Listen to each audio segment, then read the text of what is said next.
You know the name. Starbucks. It's pretty much synonymous with coffee, right? I mean, you see that green siren logo everywhere, from Beijing to Berlin. It's this absolute global icon, a brand that feels, well, completely unstoppable. But what if I told you there's one place, a country packed with serious coffee lovers, where this giant didn't just stumble, it completely face-planted? We're talking about Down Under. Yeah, it's a huge paradox, isn't it? So, how on earth did the world's biggest coffee chain fail so spectacularly in a nation that is absolutely obsessed with coffee? That's the big mystery we're going to dig into today. Okay, to really get a sense of how weird this is, just look at the difference. In a place like Malaysia, you've got over 300 stores.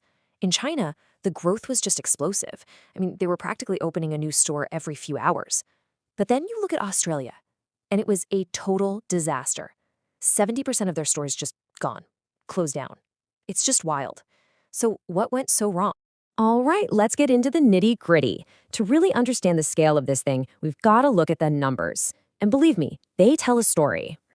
So, picture this. Starbucks lands in Australia back in 2000, and they just go on this massive expansion spree. By early 2008, boom, they've got almost 90 stores up and running across the country. And then, poof.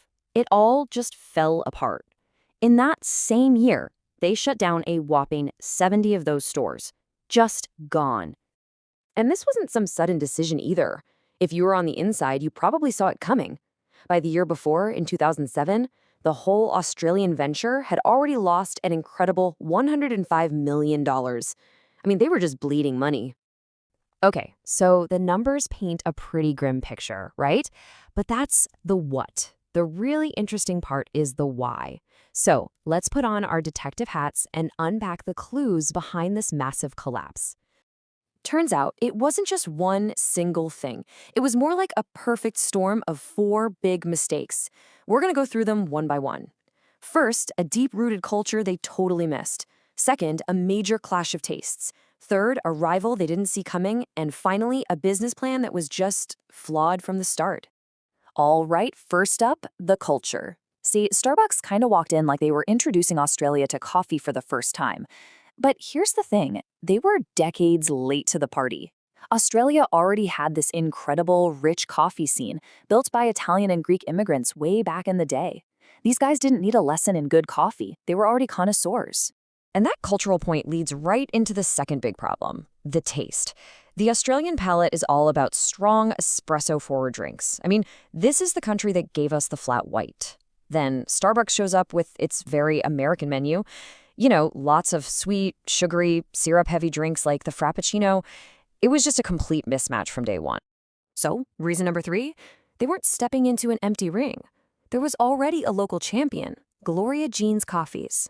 They were already there, totally established, and they got the Aussie coffee drinker. They were already serving up the kind of premium espresso drinks people wanted. Starbucks thought they were filling a gap, but that gap was already filled. And that brings us to the final nail in the coffin, their flawed strategy. Starbucks basically just copy-pasted their global game plan onto Australia. You know the one. Expand super fast, open stores on every corner, sometimes literally next to each other. But instead of feeling like a cool, new thing, it just felt impersonal. Like this big foreign corporation was just invading, not connecting. So you'd think that's the end of the story, right? A spectacular failure, pack your bags, go home. But wait, because that's not what happened. In a really interesting plot twist, Starbucks decided to give it another shot. Yeah, this timeline really lays it all out. You have the big, ambitious launch in 2000, then the massive shutdown in 2008, and then a few years later in 2014, they start to creep back in. But this time, they had a totally new game plan. So what was this genius new plan? Well, it was a complete 180. They basically gave up on trying to win over the locals. Instead, their new target market is tourists. All the new stores are in hot spots like Sydney and Melbourne, right where international visitors are. They're serving people who want that familiar taste of Starbucks from back home. It's smart, right? A smaller but way more profitable strategy. So what can we learn from all this? I mean, this whole story is so much bigger than just coffee. It's a fantastic real-world lesson for any big company, really. It's about the dangers of thinking you can conquer the world without a little bit of humility. When you boil it all down, the lessons are pretty straightforward. You just can't assume what works in one country will work everywhere else. You have to respect the local culture and what people actually like. That whole one-size-fits-all approach, super risky. At the end of the day, really knowing your customer is way more important than just having a famous brand. And all of this leaves us with one last big question to chew on. The whole Starbucks saga in Australia really makes you wonder, can a huge global brand ever really feel truly local?